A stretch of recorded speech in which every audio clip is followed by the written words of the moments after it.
In the quiet suburban town of Willow Creek, the air hung heavy with silence on a night that would never be forgotten. The perfect family, or so it seemed, was shattered by a crime so shocking it left the entire community reeling. A mother, brutally murdered, a stepfather, nearly killed. And at the center of it all, a 14-year-old girl who had spiraled so deeply into obsession and manipulation that she believed the only way to make her twisted fantasy come true was to kill her mother. This is the disturbing story of Amanda Michaels, the 14-year-old who murdered her mother to be with her stepfather. A story of a fractured mind, manipulation, and betrayal that shocked even seasoned investigators. What drove a young girl to commit such an unspeakable act? To understand Amanda's journey into darkness, we must start at the beginning. To the outside world, the Michaels family was the picture of suburban perfection. Julie Michaels, a high-powered attorney with a pristine reputation, had built a comfortable life for herself and her daughter, Amanda, after the sudden death of Amanda's biological father when she was only 8 years old.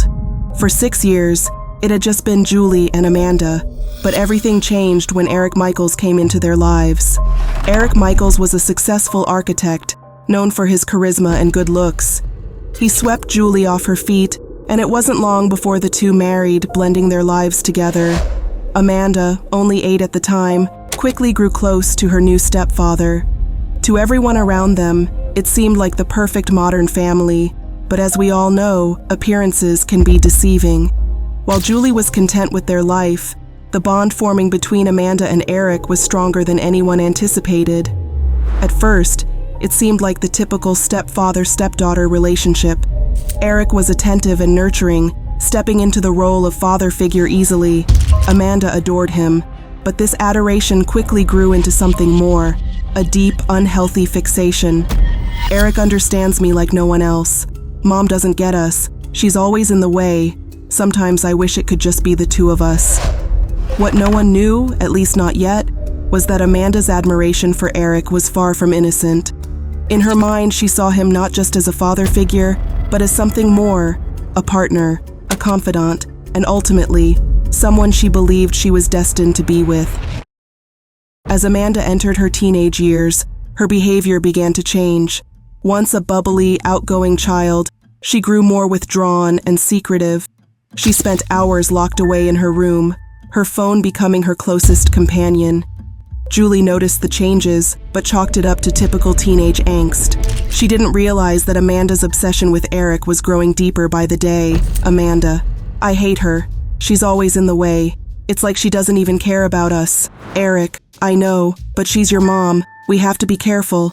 Amanda. But we'd be so much happier without her. Don't you ever think about that? Eric. Maybe, but we can't just do anything crazy. Eric, for his part, did nothing to stop the growing fixation Amanda had on him. In fact, he encouraged it.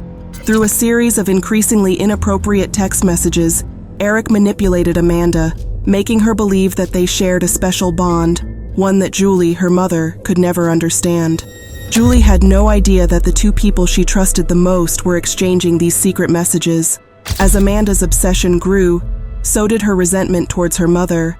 Julie, who had once been her protector, was now seen as an obstacle to the twisted fantasy Amanda had built in her mind. Sometimes I dream that it's just me and Eric, just the two of us. I think he feels the same. If only she were gone, I could make him happy. The writings in Amanda's diary took a darker turn. In the pages, Amanda detailed her fantasies of being with Eric, and her hatred for her mother grew stronger with every entry. It wasn't just jealousy, it was a cold, calculated desire to eliminate the one person standing in her way. By this time, Amanda was not the only one harboring dark thoughts. Eric, who had spent years manipulating his stepdaughter, began to see an opportunity in Amanda's growing resentment towards Julie. He was a master manipulator, carefully feeding Amanda's obsession with subtle hints and promises of a future together.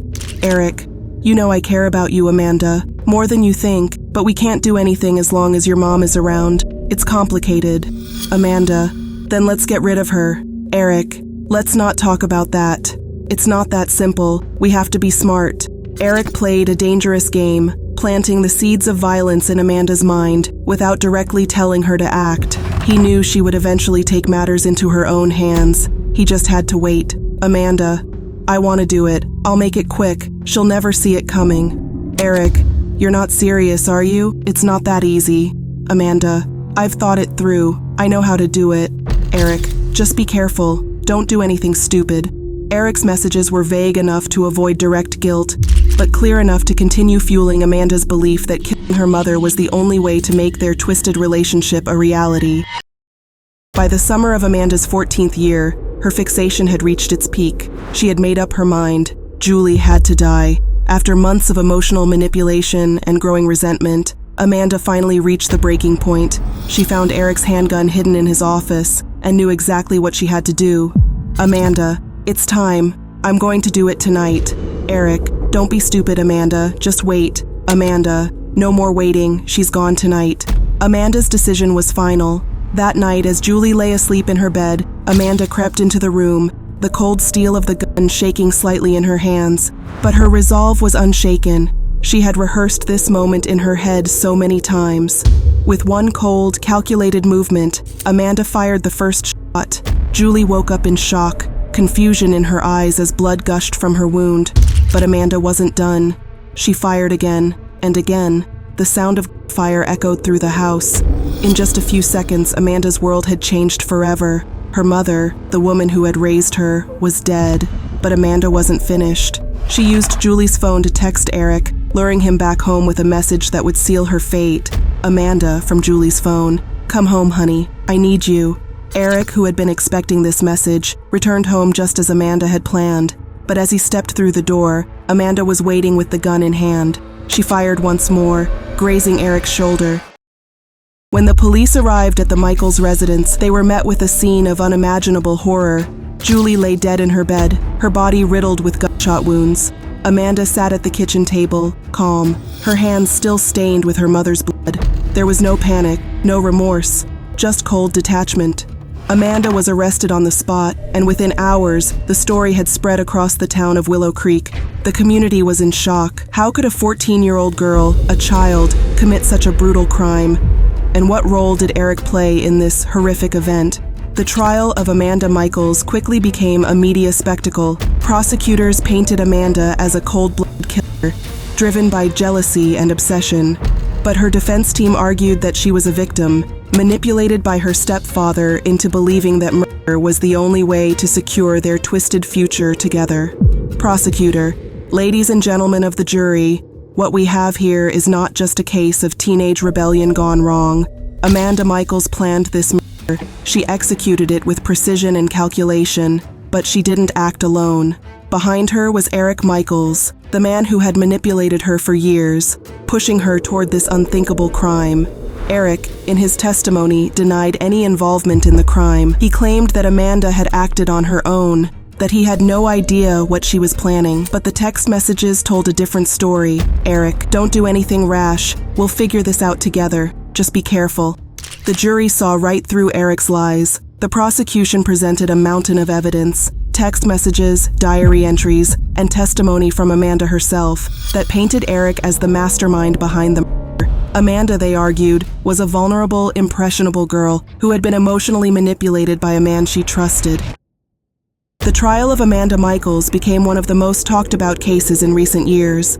The media branded her the evil 14-year-old, a title that sent shivers down the spine of anyone following the story.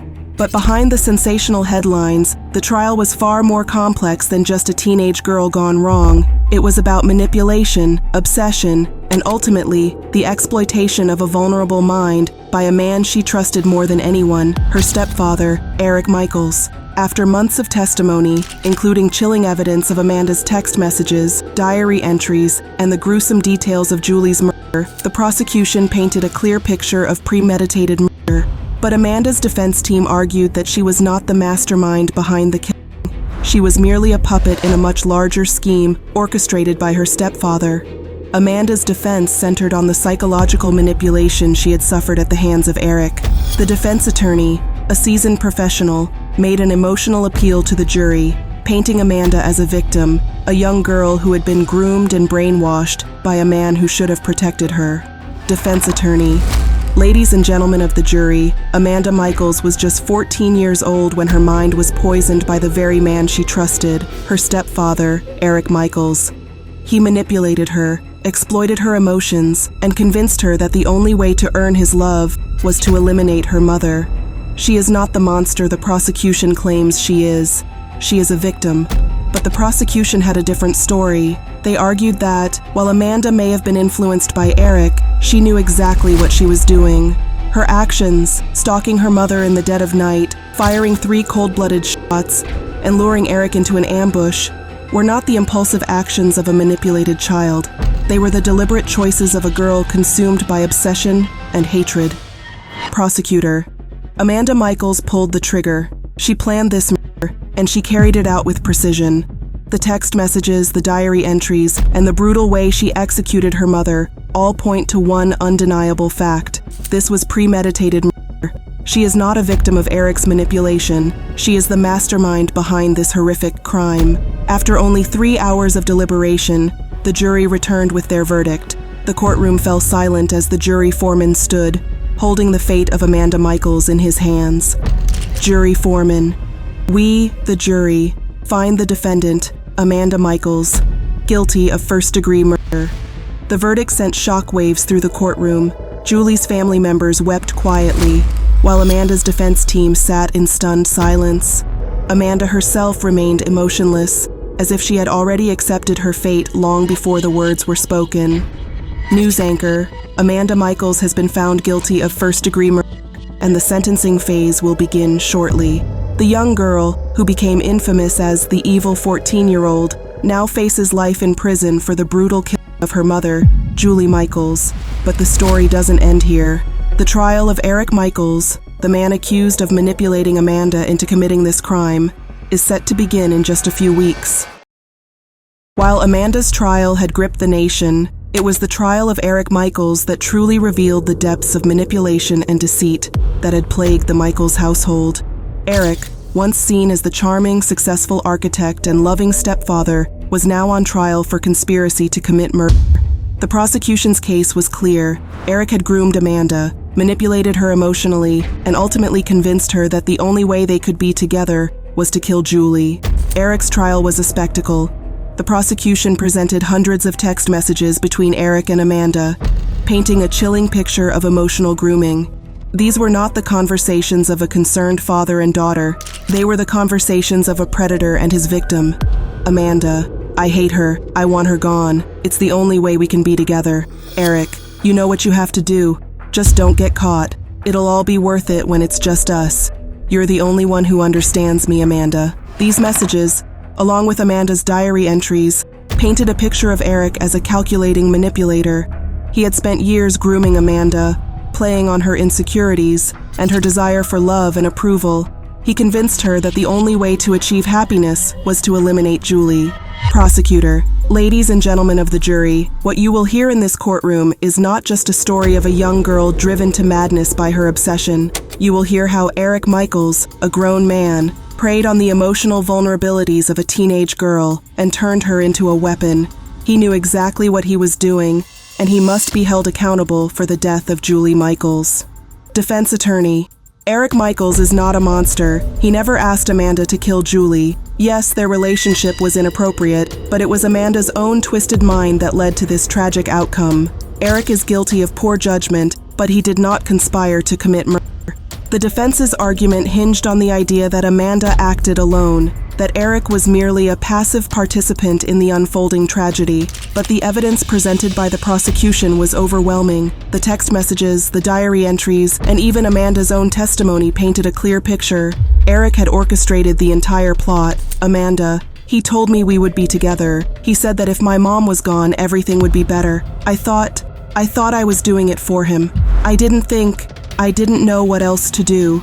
Amanda's testimony was the final nail in the coffin for Eric Michaels. As she recounted the months of manipulation and emotional abuse, the jury watched in stunned silence. It became clear that while Amanda had pulled the trigger, it was Eric who had put the gun in her hand. Jury foreman: we, the jury, find the defendant, Eric Michaels, guilty of conspiracy to commit murder and child endangerment. Eric was convicted on all counts and sentenced to life in prison without the possibility of parole. His calm, stoic demeanor throughout the trial shattered as the reality of his sentence set in. The man who had once controlled every aspect of Amanda's life was now facing the consequences of his actions. Eric's conviction brought a sense of justice to Julie's family, but for Amanda, the damage had already been done. The young girl who had been manipulated into committing the unthinkable was now serving her own life sentence, but her story would continue to haunt the nation. 4 years have passed since Amanda was convicted of her mother's murder. She is now 18, but the weight of her actions will follow her for the rest of her life. Amanda's case has sparked national debate about the role of manipulation, mental health, and juvenile justice. Was she a cold-blooded killer, or was she a vulnerable child who fell prey to a predator? Criminal psychologist.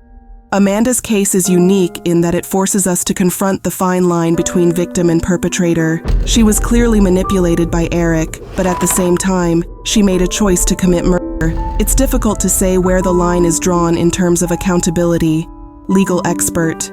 While Amanda was ultimately convicted of first-degree murder, her age and the psychological manipulation she endured have led many to question whether she should have been tried as an adult. There is no easy answer in cases like these. Amanda's story has left an indelible mark on the legal system. Her case prompted discussions about the treatment of juvenile offenders, especially those who are manipulated by adults into committing violent crimes. As Amanda serves out her sentence, she is eligible for parole in 30 years, though her fate remains uncertain. For now, Amanda Michaels remains behind bars, reflecting on the choices that led her down such a dark path. She is no longer the 14-year-old girl who believed that killing her mother would bring her happiness, but the consequences of her actions will stay with her forever. The case of Amanda Michaels and Eric Michaels is a tragic reminder of the power of manipulation, the vulnerability of young minds, and the devastating consequences of obsession. While Amanda's story may have ended in a prison cell, the questions it raises about justice, accountability, and the darker side of human nature continue to linger. In the end, no one walked away unscathed. Julie Michaels lost her life, Amanda lost her freedom, and Eric Michaels, the man who pulled the strings from the shadows, lost everything. A family destroyed by lies, manipulation, and murder, leaving behind a legacy of darkness that will never be forgotten. Thank you for watching. The story of Amanda Michaels is a chilling reminder that even the closest of bonds can be twisted into something dangerous. If you found this video insightful, please like, subscribe, and share your thoughts in the comments below. What do you think? Was Amanda Michaels a victim or a villain? We'd love to hear from you. 911, what's the address of your emergency? I just killed my mom.